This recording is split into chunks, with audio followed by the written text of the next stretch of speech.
para lumambot na lang siya. Di ko na siya inano sa ano. Tapos nagbutas na lang ako ng maliit dito. Yan, para pasukin siya ng hangin at magkaroon na siya ng yan. Yan. So yun. Ito, dalawang lata yung ating lulutuin na meatloaf, no? So, ito pinaglutuan ni ate ng ano, ng pork chop. So, ito na lang, dito rin na lang tayo magluto din para ano sa save tayo sa mantika. Ayan. Pinaglutuan na ate ng pork chop. So, yun. Lalagay na natin. Para makabaon din si ate. Ito kasi madali nating maisipan na lutuin. Lalo kapag pambaon-baon sa trabaho.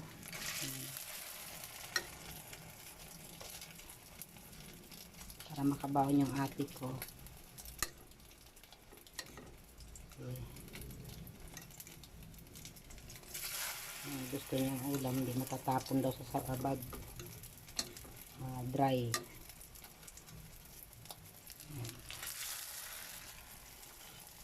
Naglutuan kanina to guys ng pork chop. Ayun yung pork chop. Pakita ko sa inyo. Yan. Ang pork chop. Pinaglutuan ni ate. Yan. Okay lang yan.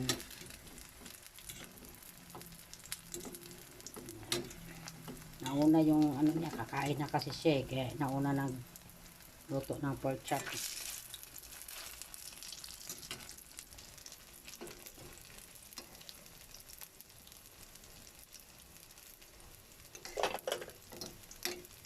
Dapat yung meatloaf ang unahin natin lutuin.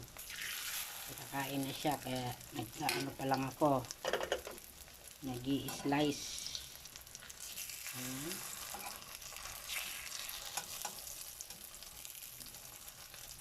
Yung mga ulam sa morning na madaling lutuin.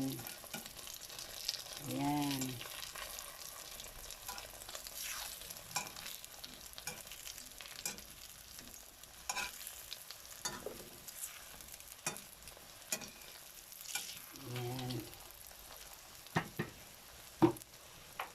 Mag-iin na rin tayo ng ating kanin.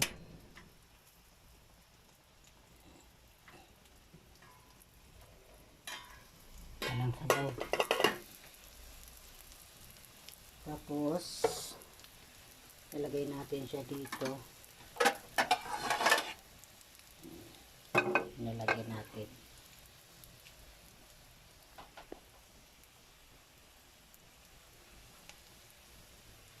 Isang egg lang to guys, na-scramble ko, no. Kasyang-kasya na yan guys, isang egg. Palitan natin ng kutsara yung ating gamit. Ayan. Para nakakaganyan-ganyan tayo.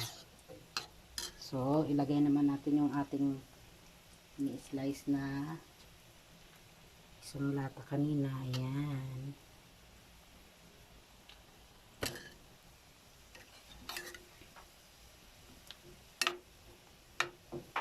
Kung ganitong ulam, pwede mo itong papakin, pwede ipalaman sa tinapay, pwedeng ulam. Ayan. Sarap to.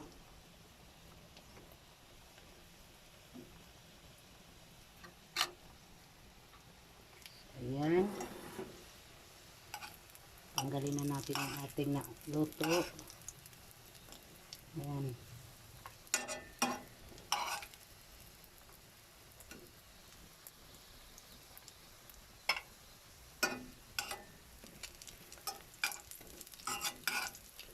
Sarap dito yung wag masyadong brown. Tama lang. Kasi kung tutusin, pwede yan papakin eh. Pinapapak lang to eh kung tutusin kasi luto na to. Pero mas maigi na rin yung lutuin. Ayan.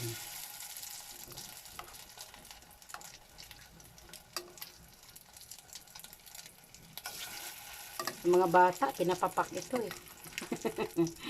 Pinapapak ito ng mga bata pag ganitong ulam. Bubuksan pa nga lang sa lata pag may bata, no? Kinukuha na, parang gusto nang kainin.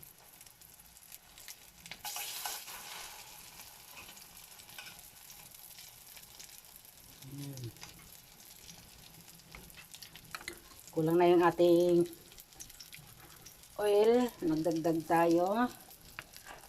Ayan. Mag-add tayo ng oil.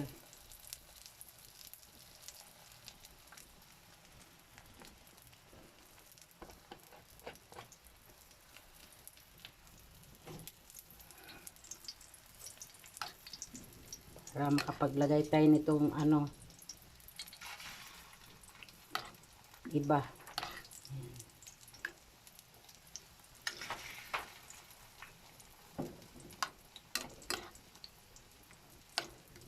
Naisip ko kanina, hindi ko ano, sabi ko, meron pa kasi akong ano dyan guys eh. Repolyo at saka patatas.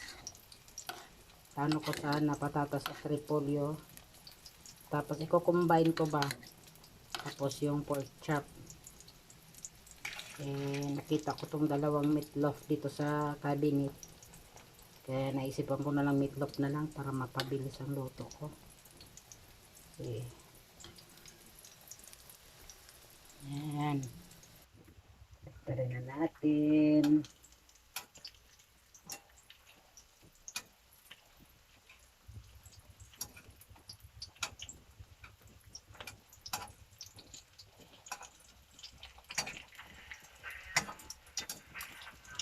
Yan na guys.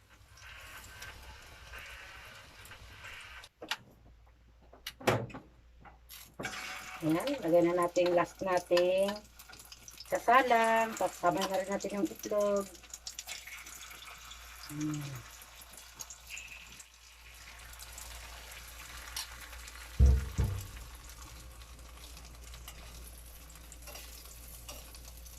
Yan lang yung baon ni ate kasi may itlog. Yan. Babaonin ni ate.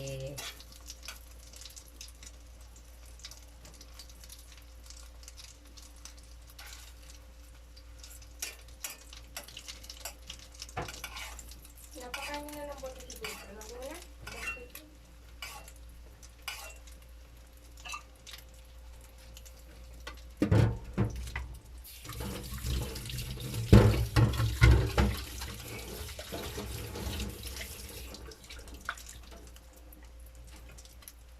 Guys. Luto na tayo ng ating ulam.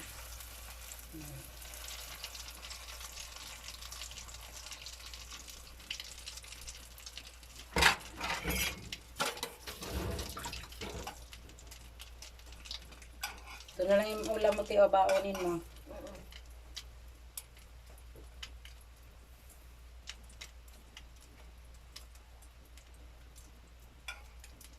Ayan guys, na natin ang ating kalan.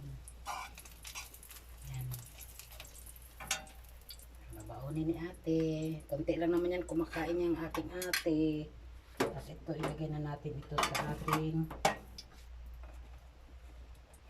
nini na kanin para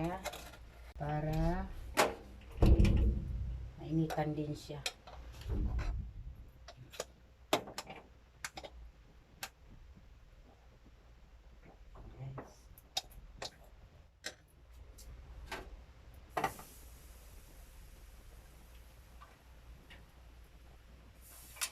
Off na rin natin yan.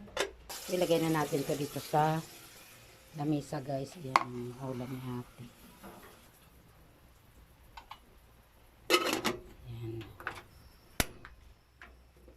Lagay natin to doon. Para tayo ay meron din tayong ano dito eh. Pancake. Kumakain. Yan. Dami naman nilagay ng sausawan. May sausawan tayo guys. Ayan.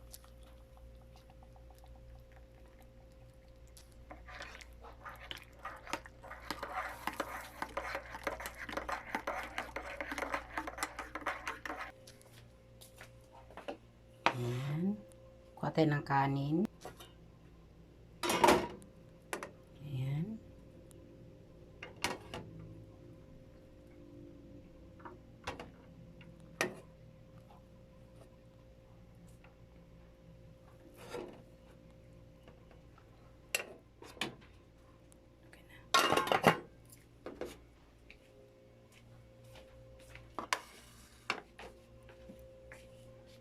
So, yun guys, kain na tayo. Naka-prepare ng ating kakainin. Ayan, may coffee na tayo.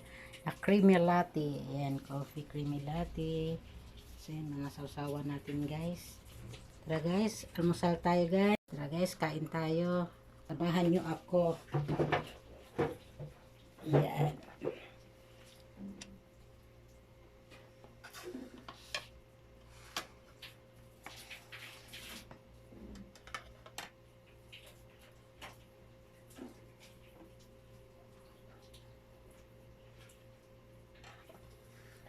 Kain tayo guys.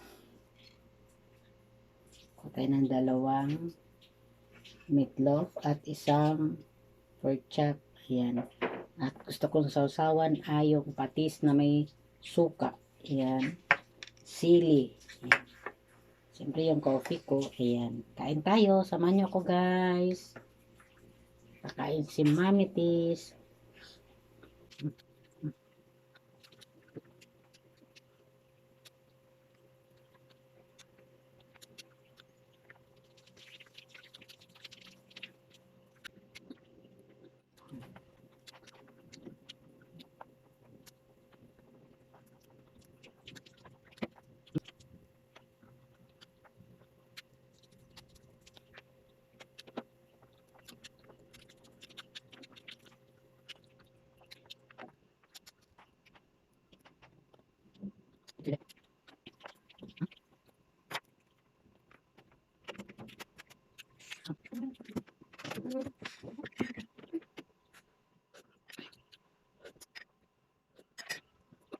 Hindi kaya na to. Kape. Kailangan ko magtubig guys.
Guys, hanggang dito lang yung aking vlog. Ayun, kung nagustuhan nyo yung aking vlog guys, lahat ng in-upload ko, kung nagustuhan nyo guys, share naman, charot. Kahit di na-share, okay na ako doon. Pakisubscribe niyo naman yung aking YouTube channel at pakiclick niyo na rin yung aking bell doon sa gilid para lagi kayong updated ng aking mga in-upload. Ayan. Thank you for watching guys. Bye-bye.